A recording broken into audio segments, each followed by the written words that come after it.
Imagine a pair of horses in the 1800s talking about technology. One of them says, "I wonder if this car thingy will make horses irrelevant." The other one says, "Nah man, the car has made our life so much easier. Remember all that farm work? Remember going coast to coast? Remember riding into battle?" Well, these new city jobs are pretty nice, and with so many humans in them, that means more jobs for horses than ever. We, living in the 21st century, know what happened.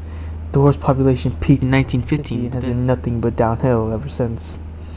There's no rule that says better technology makes better jobs for horses, and it just sounds dumb to even say that. But swap humans with that, and suddenly it sounds just about right. Just as automobiles replace horses for transportation, artificial intelligence will do the same to humans. Automation is quickly advancing. Before in the early 2000s, automation consisted of large arms using to hammer things in. They were scary automation when it first came out, but they haven't taken over the industry because they cost millions of dollars and are only cost effective in narrow situations.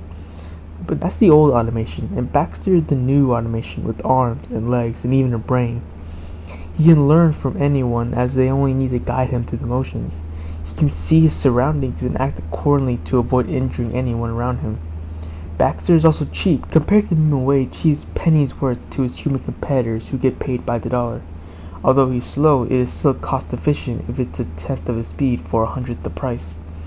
Baxter is also a general purpose robot, which means he can do anything from calculating change to booking seats on an airplane. In the 1980s, computers too started as large and expensive, but when cheap-ish general-purpose computers first came out, it became integrated in everything. Baxter is like the computer of the 80s. He's not the apex, but the beginning. The transportation industry is one of the most employed occupations in the world, with 3 million jobs in the US and more than 70 million worldwide. These jobs are over. Many companies, including Google, are developing a self-driving car, which in theory will never get into an accident. Since self-driving cars don't blink, don't get sleepy or stupid, they have been widely successful driving up and down the California coast. And these cars don't need to be perfect, they just need to be better than us. The reported amount of deaths due to car crashes is enormous, and self-driving cars are the answer to that.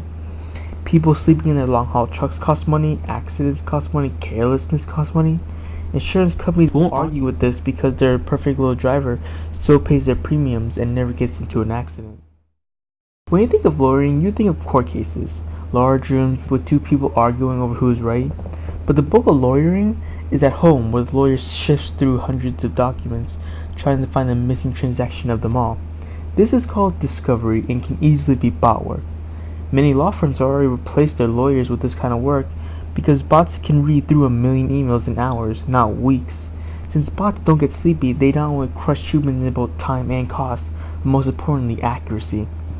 Watson is also another AI looking to become professional.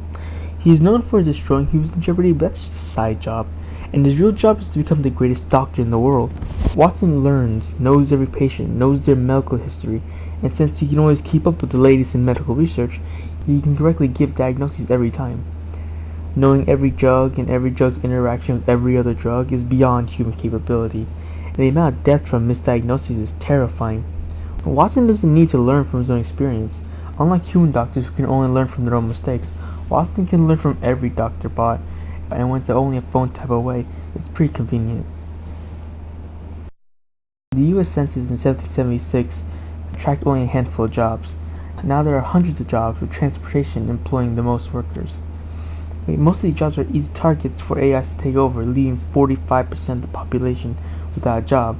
There is very little work a horse can do to pay for its housing and hay. Something needs to happen when large amounts of population are unemployable through no fault of their own, before we become the new horse.